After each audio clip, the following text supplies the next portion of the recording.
I want to talk about this video that showed up on my screen a bunch this past weekend, most frequently in the form of a Twitter thread about how Yu-Gi-Oh is losing mid-core players. Here that refers to not players that are bad like me, but just sort of a nebulous middle of the road player profile who like cares a little about competitive but is casual in a sort of competitive sense. They're not like blue-eyesing everywhere, but just like baddies, you know, like jobbers. And for some reason, they're not sticking around. So says Paul. Now, this has generated a ton of discourse. I want to watch it while I eat. And you're probably watching this on Progressies. So if you're watching this on Progressies, Hey please, guys, I have to Paul tell here. you, there's context at the beginning of the video. So Progressies, if you're cutting this up, you know, make sure to include the context at the beginning of the video. So today I wanted to talk about a Yu-Gi-Oh phenomenon that I have been observing a lot more in the last couple of years. It's something that I also alluded to on Twitter, but I felt like bringing it to a full discussion in a video would be a really good thing. So basically, it's the sort of loss of the mid-core Yu-Gi-Oh player. And what I mean by that is Also known as Farfa's chat, this. folks. So competitive Yu-Gi-Oh right now actually feels like it has kind of hit a bit of a fever pitch. Like people seem to be really enjoying, grinding the competitive YCS scene more now than ever. I see a lot of videos that are, kind of these niche, nitty gritty, getting into the highly incredible specifics of like combo lines, where to use hand traps, things like that. And people seem to be enjoying the Malice and Rizio format. And for the players that travel to these YCS events, playtest rigorously, they can afford the best cards, and that's not really an issue for them. They seem to be really enjoying competitive Yu-Gi-Oh right now, and this is good. I want to be clear that I think that this is a good thing. They're having fun with competitive Yu-Gi-Oh, and that's great. I'm not saying that there's anything wrong with that. I love whenever Paul has to make a video of this caliber, he has to couch it in like 15 different qualifiers because he's like, listen, this ain't my fucking first day on the internet, okay? I know whatever I say is going to get filtered through 18 other content creators and end up as a weird, fucked up telephone game of how I said it. So he's like, before we get into this, here are the people I'm not talking about. On the other end, you've also got a lot of people who recently have been embracing older formats. Things like GOAT and Edison format come to mind. Some people also like to play. Don't want to belabor this point. Crucial element of Yu-Gi-Oh! Is that there are now, more than ever before, more formats to play. So if one format sucks balls, you can take a break from it. Now, they're not formats in any sort of capacity. They would have to be to have like a continuous player-based growth, but at least there's an option. Play toss or hat format as well, but basically these older snapshot formats, and you see it a lot, especially in content creation now. A lot more people are doing some sort of a spin the wheel, wheeled goat, Fuck you.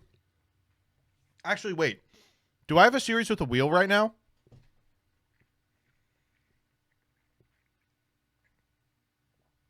I don't. You're right. You're right, Paul. 100% correct. Fuck all wheel enjoyers. wheeled Edison. It's kind of expanded to include things like cubes and draft as well. And again, that's really cool. Getting to sort of take your So, again, not to, crucial that we are cubing. take a dive back into these nostalgic old Yu-Gi-Oh times is great. There tends to be a lot of sort of popular viewership among casual and nostalgic fans there. So if you're a content creator, that's great. We did our Retro Rivals series with the Retro Pack, and that was a lot of fun. And you see a lot of content from that end of the spectrum as well. But what it feels like there isn't a lot of is a lot of interest and sort of almost maybe support for the middle, sort of the mid-core Yu-Gi-Oh player, I call it. What is the mid-core Yu-Gi-Oh player exactly? Well, basically, this is this player who, they've played Yu-Gi-Oh for a really long time. They play at locals most weeks. They've been to a few regionals, and they do want to win, but they also kind of want to win with their favorites.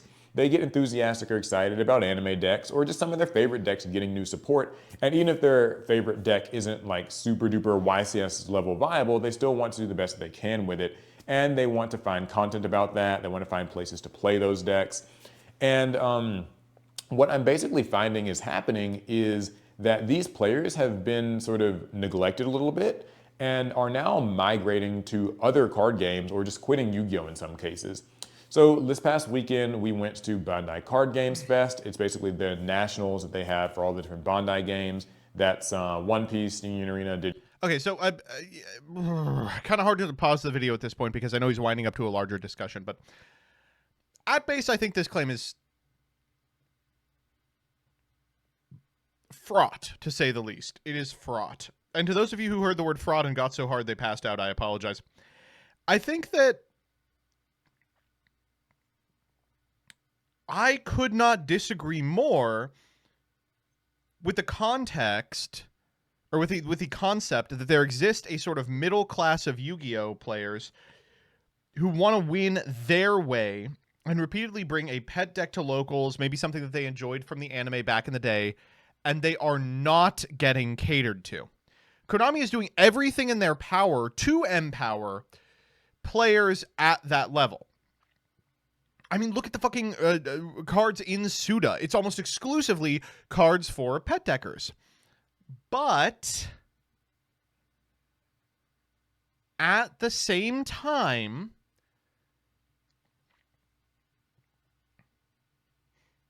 there is a difference between Konami printing cards specifically to help these people and these people having an outlet to play the things they want to play. Like, I think Konami is doing a decent job at printing stuff for these players. These players are not being cordoned off and put into a format or a location or a side event or something that would empower them to continue doing their insane, fruitless endeavor. And I know he's going to talk about Bandai card games, but all card games that aren't Yu-Gi-Oh! Have something like this. How long did Pokemon have fucking expanded?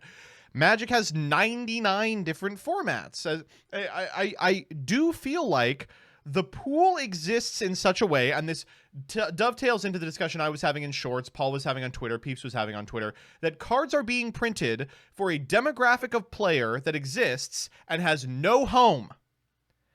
A group of individuals are like, I want the new Arcana Force support because I'm an Arcana Force fan. They got it, and now they can't do anything with it. Because their only options are go to locals and get absolutely butt blasted or stay home. Digimon, Battle Spirits, and I feel like I'm forgetting something else. Dragon Ball Super Fusion World. Okay, real quick. None of these matter. One Piece is the Bandai card game. Every Bandai card game exists in the context of every other Bandai card game, and once a new one comes out, all of the other ones cease getting supported in any sort of meaningful way. We all know this. And so basically, like, a lot of the people that we met there were really big fans, and that was cool. And they would oftentimes tell us, you know, hey, I'm a really big fan of you guys. I don't, like, play Yu-Gi-Oh! Anymore, but I still watch your content. And that's a nice compliment to hear, but it is a little bit worrying because it means that these are players who in some way or another got burned from Yu-Gi-Oh! Or just disinterested, and they migrated to a card game that they maybe feel better suits their needs. It's true. This is something I hear a lot too. And I want to be clear, very easy to make a self-selection claim here and be like, if you are watching Paul's content, if you are a Team APS fan, you are probably more on the casual side. This isn't a criticism of Paul or the content he creates. Unquestionably, a significant amount of the content on Team APS is geared toward a more casual audience than someone like me or like fucking, you know, God forbid Josh Schmidt, but even someone like me. But even someone like me, for whom a significant amount of the content is, here's the new deck coming out in TCG, here's how to play with and against it. A lot of people come up to me at events and in my day-to-day life, you know, like when I'm at the fucking grocery store, they're like, I love your stuff. I'm still subscribed. I watch it on occasion. Don't play Yu-Gi-Oh! Anymore. Like, even people who at one point were nose to the grindstone up on the meta are like, eh. So what are these needs exactly? Well, I go to a lot of conventions as it happens, and I go to them almost, I'd say, like more than I go to YCS events now. I go to, you know, your Thanks, Talarian. New York Comic Cons, your Anime Expo. I will say, Talarian, I always appreciate seeing your name because I'm like, wow, Talarian 101. Now I remember there's another game. DreamCon, stuff like that. I like meeting fans and just other like card game players at these events and talking to them and getting kind of their real lived experiences with Yu-Gi-Oh! Or whatever else. Real lived like, experiences. Why did they quit Yu-Gi-Oh? Like, why do they, you know, enjoy my content sometimes, but still like they don't really enjoy playing Yu-Gi-Oh? And Some of the reasons that I oftentimes hear are things like getting priced out of the game, Yep. the power curve of the game, just kind of leaving their Sure. favorite decks behind. Maybe they quit because of pendulums or link monsters, or, Yeah. you know, it's just something to do with Konami, right? There's a bunch of different things people will say about that. And I think that all those reasons are fairly valid to varying degrees. Like, this is gonna, of course, you know, from person to person, people quit at different times for different reasons. I'm not saying it all. Yeah, obviously the hardest way to determine why people quit Yu-Gi-Oh! Is to ask them, because they will lie to your face. They'll be like, I quit because of synchros, did you? Sometimes people will be like, I quit because wind-up was no longer playable, did you? A significant amount of people I talk to, I'm like, hey, they're like, oh, I used to play Yu-Gi-Oh, but I don't anymore now that Blue Eyes is bad. Really? Did you quit in 2003? You quit in 2017? Come on. Always falls into one of those four. A lot of the times, the reason people quit is because they just generally lose interest or don't have time or something, and then they have to post hoc invent a reason why they quit so that they can, like, also be a part of a movement of people that think Yu-Gi-Oh! Has gone too far. You know what I'm saying? It can't be sufficient to be like, I just sort of fell out of love with it. It has to be like, because... Categories. It could be other reasons why somebody might quit. But I think that what Yu-Gi-Oh! Seems to kind of have really lost at the end of the day, this is just, in my opinion, you can weigh in, is it's just lost the middle ground. It feels like we are no longer, there's no longer space for the player who just wants to play. Here's an example I've been giving, Six Samurai. They recently got support in Rage of the Abyss. And it was some pretty cool support cards, right? A couple new synchros and like other things like that. And they're even going to be getting more support cards in the next couple sets. But the thing is, Six Samurai don't fit into either of the camps that I described earlier. So this is really interesting because you can actually, if you look closely, see the outline of House of Champs' eyes bleeding through the Paul skin suit. It was a very, very clever disguise, but unfortunately I have seen through it. So basically, you know, Six Sams aren't really going to be beating Malice and Ryziel. I know that you can optimistically speak and say like, oh, well, maybe the perfect Six Samurai player can do it. Sure, cool. But I think that for the average player, that it's kind of accepted and known that like Six Sams aren't going to be winning the next YCS. I talk about this a lot in my quoted thread, responding to Paul's thread, and Peeps's quoted thread. Oh, Jesus Christ. We need forums back, man. Anyway, but he's 100% correct. Suda, again, perfect example of this phenomenon, contains new stuff for something like 10 like fan favorite old archetypes. I'm talking Gladiator Beast, I'm talking Six Samurai, I'm talking Heroes, I'm talking Arcana Force, and I'll just be the first one to let you all know, not a single one of them is even going to be remotely playable in any sort of competitive capacity, and importantly, that's probably for the best, because the gameplay loop they have dreamed up for 80% of these decks are build a board bullshit until you're like daring your opponent to open Dark Ruler evenly, or FTK, or stun. That's like the only way these older decks modernized for current are ever dreamed up, is they have to build a board your opponent can't possibly play through, FTK, or stun. And I mean, what do you do about that, right? Like, so this is it, is like, in what capacity does this middle player exist?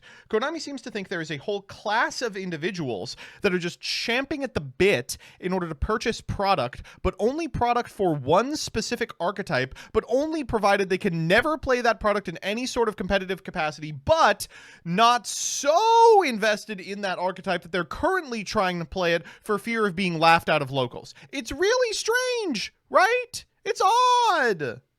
Also, though, Six Sams can't be played in Edison format, right? Yep. These new There is, of course, a 6-Sam deck in Edison format. It sucks balls. Six Samurai cards. So if you're sort of this mid-core player and you're excited about the new support for Six Samurai, or maybe recently Madolche, or something like that, I think Orcust is an exception at the moment. To be clear, occasionally Konami will print legacy support that makes the deck really good.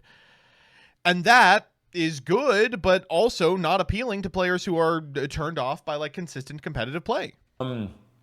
what do you do, right? Like, it feels like less and less content is being made around these decks. Like, you don't really see as many deck profiles. There's not. Yeah, to be honest, a significant amount of the stuff that we're making TMTs for, we are the first and occasionally only person looking at a deck in any sort of competitive capacity. Frequently, the ecosystem for maybe 30-40% of decks, the draft chaff in the middle of almost every set, is There will be an El Exordio and a Dual Evolution video the literal day the cards are revealed. There will be a Lithium video showing off some really rudimentary preliminary combos. 6 months later, Joseph Rothschild himself will make exactly one video about the deck 1 week before release, and then no one will ever talk about it again. Because the deck isn't, good enough to consistently top regionals. You don't get regional top videos. There aren't people making videos breaking down the meta that include this deck, maybe in the abstract and a tier list, but that's it. Not really as much enthusiasm for these cards when they come out. A lot of times when people are buying Rage of the Abyss, they're looking for the most expensive cards, right? They're looking to pull a Dominus Impulse or a Molcharmi Fuwalos, the expensive secret rare. And I think back and I feel like Yu-Gi-Oh's kind of always been this way to some degree. There's always been an expensive $100 secret rare card. So then I think, okay, what's changed now? What's different? And I think what it is this sort of weird late stage Yu-Gi-Oh, I almost want to call it. That was actually a video I wanted to make as well, which is people aren't really opening packs to just get cards and trade them. They're opening packs specifically to get the cards they need. There's a lot more, information and knowledge out there. So decks are optimized out the gate. Oftentimes we kind of know what the best stuff is going to be. And also there's less trading because people are not as interested in buying sealed product and opening it and then maybe trading some of the ultra rare Mermail or Six Samurai cards or Shark cards that they pulled in Rage the Abyss. They just want to get their Fuwalos, get their Impulse, and they will buy it if they need to. Or if they are interested in building those other decks I mentioned, they'll just buy the singles for that online. And so there's sort of less trading going on. He's right. I mean, this all is the consequence of Yu-Ging in a post-internet world, right? Because prior to not only dissemination of information on the internet, but also an interest in that information, we played Yu-Gi-Oh! In a very different way. Magic the Gathering is having this exact same growing pain. How do you sell loot boxes to people who have access to TCG Player? We're in a position now that, let's say I'm a little kid and I go, oh, daddy, buy me a pack of Yu-Gi-Oh cards. And I open a Fluandereeze card and I go, I want to play Fluandereeze. Okay, well, back in the day, that would be the start of a 6-month journey, of me scrounging around locals and trying to figure out who had Rabinas, who was willing to part with M-Pens, waiting for reprint sets in which those cards could theoretically become affordable to me, and then asking people, hey, do you want your M-Pen from this? It would be me playing bad versions of the deck for months until I was able to get something that even resembled optimal, and never landing on an optimal deck because guess what, asshole? You're a kid. You don't know what's optimal in a Fluandereeze deck. However, now we get day 0 pre-sales on TCG and Card Market. Day 0 deck lists from, me, but also professional players like Joshua Schmidt, like Jesse Cotton. You have Pack looking at cards the second that they've been revealed and integrating them into the existing metagame. If you want to get into Fluandereeze, you just have to search Fluandereeze deck profile on YouTube, click the most recent one, go to TCG Player. You can buy it from direct for $3.50. So there's no reason to even buy a second pack. And for that reason, the entire culture of Yu-Gi-Oh! Has shifted. People aren't willing to get dumpstered by bad decks at their locals. People aren't bringing bad decks to locals, so mid decks can't win against those. People aren't trading because there's really no reason to. The effort that you spend negotiating a trade is meaningless due to the fact that, guess what? You could always just access whatever you want from the internet anyway. And as that cultural shift has occurred, it has kind of sorted people rather into 3 camps: someone in the very early stages of their Yu-Gi-Oh journey, someone who is in the process of taking the steps necessary to build a deck that is quote unquote good, and then someone who is actually good at the game. Instead has sorted them into uninformed and informed. And uninformed people are bad at the game and play garbage, and informed people, regardless of their quality as a Yu-Gi-Oh player, are playing a deck list from Jesse Cotton using cards they purchased in singles form. And like I said, the content kind of seems to be skewing more towards the hyper-casual, nostalgic end of things. So that's a you thing. This is a Team APS thing. Their content is a little more casual. I think there are other content creators in the space who have made a really big name for themselves. Jesse comes to mind, making almost exclusively competitive content. Jesse was actually a really bad example because he makes a lot of boomer nostalgia bait. Me. So what do you do when you are just Sam's a uploading mid-core Yu-Gi-Oh YCS player lists. Interested in these sort of middle-of-the-road decks, and there's nothing there for you? Yeah. I don't want to say that it's completely hopeless. I feel like there are still Yugi tubers and stuff who are making, a deck profile for these things or kind of combo bids for these things. I don't want to, say that that's not happening at all or sort of discredit their work. I do. As someone who makes those, I feel often that I'm one of very few people in the community that is. The reason I made 10-minute testing is because I felt there was kind of a lack of that kind of content. But of course, in the past, there were a lot of combo videos. And importantly, combo videos aren't exactly what people want when they're looking up combos. They want to see like a deck in action. They want to see like context. But outside of like, again, Elixordio, Dual Evolution, Lithium, one of my videos a week, it is really frustrating that like, where the fuck are you going to find a 6-Sam combo? It's just that it seems like some of the buzz around like lots of archetypes getting supported that I felt a few years ago, it felt visceral and tangible. It's not there anymore. And it's really tough to describe. And so that's why I'm kind of putting this discussion out there, because I think that you guys tend to have a good way with words in the comments. Sometimes people can, you know, better... Just better explain kind of like what it is that I feel like I'm seeing. And I wonder if this is something that other people are seeing at their card shops. Because it does lead to the bigger issue maybe, which is that Yu-Gi-Oh! Is sort of bleeding players to a lot of these Bandai games. They are oftentimes seen as more accessible. They are oftentimes a little bit more affordable. Sometimes they have like better pricing and things like that. But I think that just the general thing is that the mid-core Yu-Gi-Oh! Player feels more seen and more recognized and maybe more cared for by these Bandai games, and it could also be Magic or Lorcana or something else. I'm not saying it's only those. Don't worry, I don't think more Yu-Gi-Oh! Players are feeling seen by Lorcana. I want to be completely clear about this. I don't think Yu-Gi-Oh! Is bleeding a whole shitload of players to One Piece. I think what's happening is a lot of people are presented with the choice, do I want to learn how to play One Piece or do I want to learn how to play Yu-Gi-Oh! And they are picking One Piece. That's because our new player experience is so bad, because there's no place for like really, really early Yu-Gi-Oh! Players who are still nonetheless willing to become competitive over time, and also because One Piece is a terrible game for babies, and as a result, that's a pretty easy choice to make. One of the best parts about Yu-Gi-Oh! Is its retention is insane. Like, it's really, really good, but it has such a bad onboarding problem. But then maybe what Yu-Gi-Oh! Seems to be giving them. I'm doing a little trolling. Yeah, I want people to weigh in. How do you feel about this? Do you think that this is a problem? Like, what's changing here? What's caused it? I don't want this to be one of these videos where it's like, you know, Yu-Gi-Oh! Is dying, right? I'm not saying that Yu-Gi-Oh! Is dying or it's dead, but I think that it's a phenomenon where like Yu-Gi-Oh! Is changing, and I think that maybe Konami should be aware of this. Maybe they're planning something. I think that there still needs to be like a mid-power level format where somebody can play new support cards for their Sharks or their 6-Sams or the Madolche or whatever, because those can't be played in Edison, but like still with a power level where they're viable and don't have to deal with like, you know, the current top tier decks.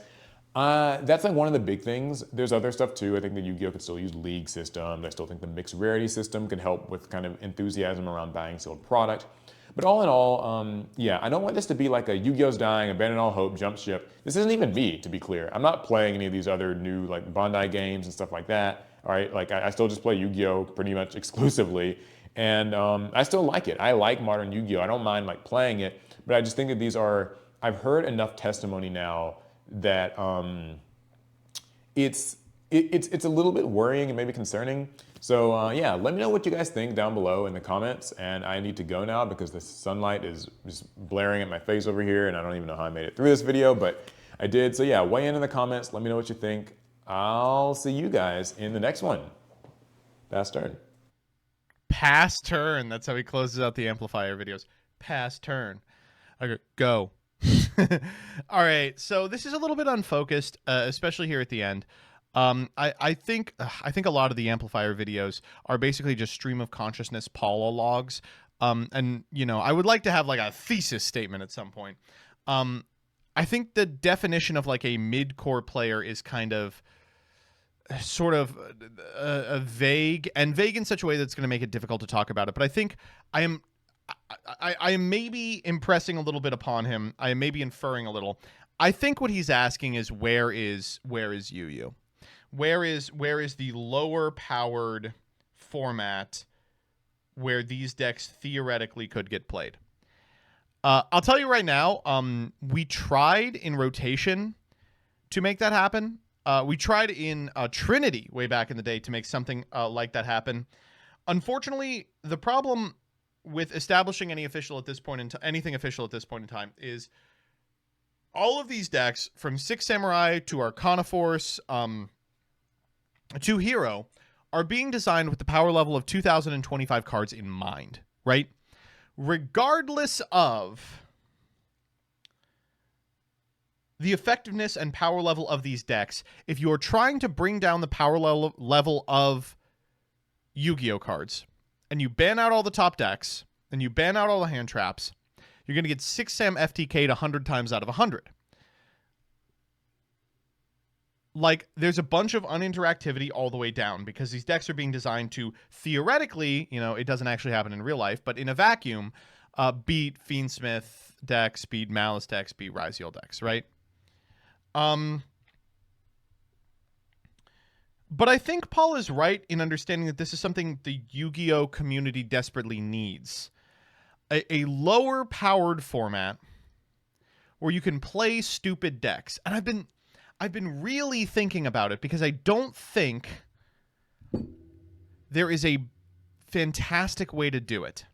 There is no way to... Yeah, Royal Kings is right. There's no way to fix this by taking cards out because it is design principles that permeate everything, and so much of Yu-Gi-Oh! Is contextual.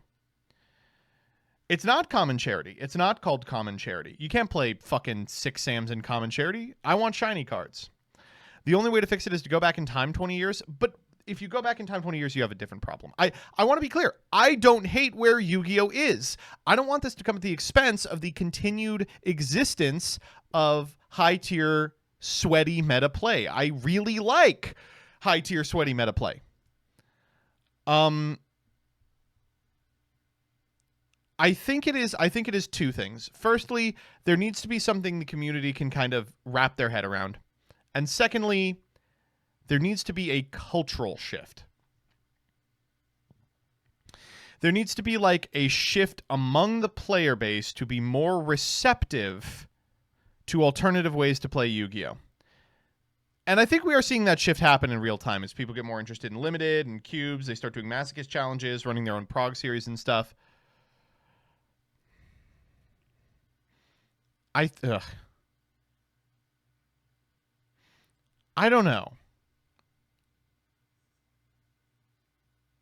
Honestly, I think... And all of you saying draft, I get draft. Draft is a fun way to play Yu-Gi-Oh! It's not what Paul's talking about. I think that... I've just tried to mull around ideas in my head as to what could conceivably cause this to happen. I think that templating from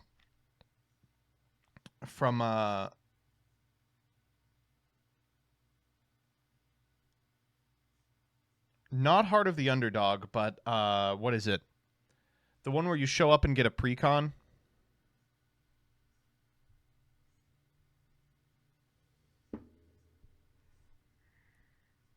Rivalry. I think that templating's not bad. Like, I think...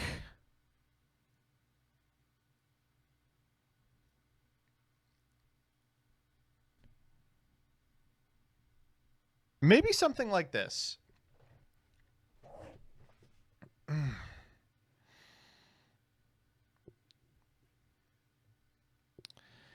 Maybe some content creator, maybe some content creator, every time the Yu-Gi-Oh!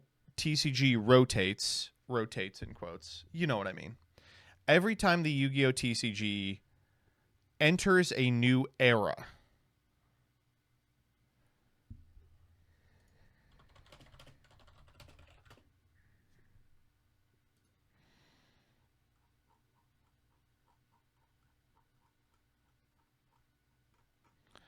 like right now we're what? 7 into Go Rush? 7 out of 12 probably. So like with the release of Duelist Nexus, maybe someone creates a format in which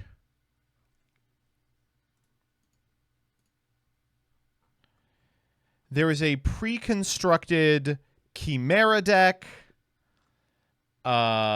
Infernoble deck, and Tistina deck. And it's like rentals, right? And then with each new booster set, they make like a canonized, pre-constructed deck for some of the archetypes in there. And then you play with these decks, which one person has the ability to tweak in terms of power level. Rental format? Yeah, something like that. Literally just playing with rental mons.